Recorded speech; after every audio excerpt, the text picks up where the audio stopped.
Hi, I'm Eric Chiang, and I'm in Washington, D.C., the starting point of the 4th edition of Around the World in 80 Hours.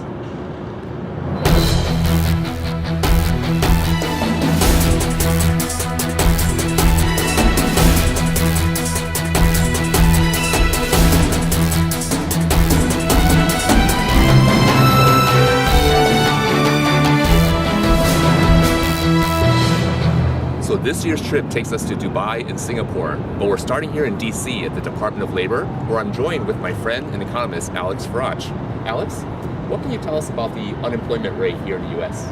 So the unemployment rate is at a good level currently, a level that we haven't seen in quite some time. The big focus now is on the long-term unemployed. We want to get those people back to work, and we're providing incentives to states in order to get those folks back to work. And the participation rate, we want to increase the participation rate and get more people into the workforce. After meeting with Alex, we continue our tour of Washington, passing by the Bureau of Labor Statistics, which calculates the unemployment and inflation rate, and then head to the Federal Reserve, where I meet up with Jose Vazquez, who will be joining us on this year's adventure. Hey Jose, how are you? Hey Eric, it's amazing to be in front of the Fed. This is where monetary policy happens for the whole country. Oh wow, it's going to be really interesting to see how it differs from Dubai and Singapore where we're going. I know, I can't wait. Why don't we start our 80 hours right now, and let's be back at this spot in 3 days. Wow, let's do it. Okay, let's go. As we head to the airport, we ponder the economic differences we'll see in Dubai, our next destination, which is ruled by Sheikh Mohammed Al Maktoum. We take off at 10 p.m. on a long 13-hour flight covering 7,100 miles. As we cross the Atlantic, the sun rises over Europe, and a few hours later we approach the Middle East, where we fly over Iraq and then Iran. We cross 8 time zones, and the sun sets as we approach Dubai. Ladies and gentlemen, welcome to Dubai. The local time is 7:50. We will be taxiing for a few more minutes, so please remain.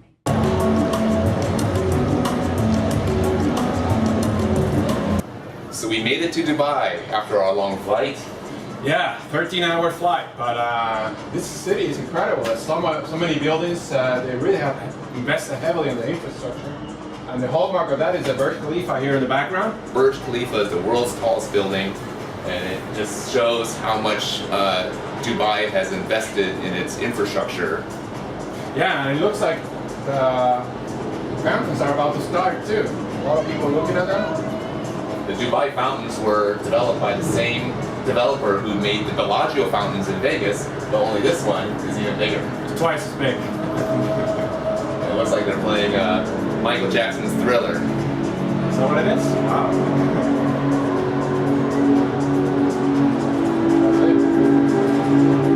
Next, we head to the Dubai Mall to get some food. We pass on the American fare of Starbucks and Johnny Rockets, and instead try some local Persian food, a great way to end the night.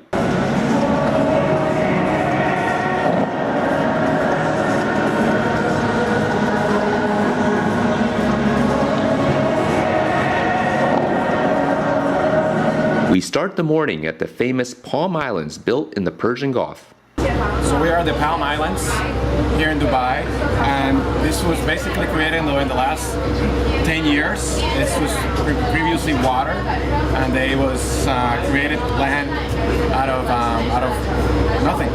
So this is a great example of how you create one of the inputs of the production function land with another input of the production function, which is capital. We're now headed to one of the most fascinating attractions in the world, Ski Dubai, where we'll be skiing while it's over 80 degrees outside. When you think about a ski mountain, you usually think about natural resources. Well, here we are at Ski Dubai, which is an indoor ski mountain. It's a great example of capital investment and innovation and the way man-made capital can replace land in the production function. After skiing, we head back to downtown, passing many unique skyscrapers that were built during Dubai's incredible infrastructure boom over the last decade. We make it back to the Burj Khalifa, the world's tallest building, where we ride the fast elevator to the observation deck called Sky. So we're at the top of the Burj Khalifa Tower. This is 148 floors of the world's tallest building. You can see all of Dubai from this level. Our time in Dubai is up, so we head down the elevator and back to the airport, where we'll be boarding an overnight flight on Singapore Airlines. We take off and fly 7 hours and 3,500 miles across India, crossing 4 more time zones and landing in Singapore the following morning. So we made it to Singapore, where we're standing in front of the Raffles Hotel, which traces its roots back to its British colonial days. So Singapore achieved its independence in 1965, and we are here in front of the Merlion, which is a symbol to strength and prosperity. Today, Singapore is a shopper's paradise with no trade barriers at all, creating fantastic shopping in its many malls and the famous Orchard Road. But first, we need some Singapore dollars. Wow, so we just got some money here in Singapore, and this money is made of plastic. So currency here in Singapore is made of plastic, which is a lot more durable. Singapore is one of the cleanest and safest countries in the world, but there are certainly a lot of rules to follow, including harsh penalties for spitting, jaywalking, and chewing gum. Fortunately, we had each other to make sure that we didn't break any laws. One of Singapore's newer attractions is the Sands Marina Tower and the Sky Park with fantastic views. The Sands Marina is also the largest casino in Singapore, and its gaming revenues has allowed it to spend on luxuries such as the world's highest infinity pool. Such spending has led to a multiplier effect throughout Singapore. Our visit to Singapore has come to an end, so we're back at the airport to start our journey home. We take off on a 7-hour, 3,300-mile flight, crossing one time zone to Tokyo, where we connect to a longer 13-hour, 6,800-mile flight, and crossing our final 11 time zones, including the international dateline, allowing us to land in Washington, D.C. the same day, and giving us just an hour to make it back to our starting point.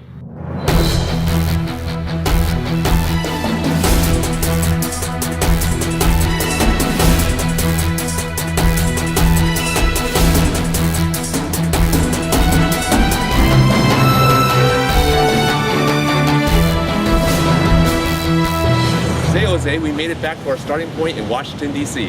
I know, we traveled over 20,000 miles, so economic contests all over the world, and we did it all in less than 80 hours. Thank you for joining us on this adventure, and we'll see you again next year. Bye.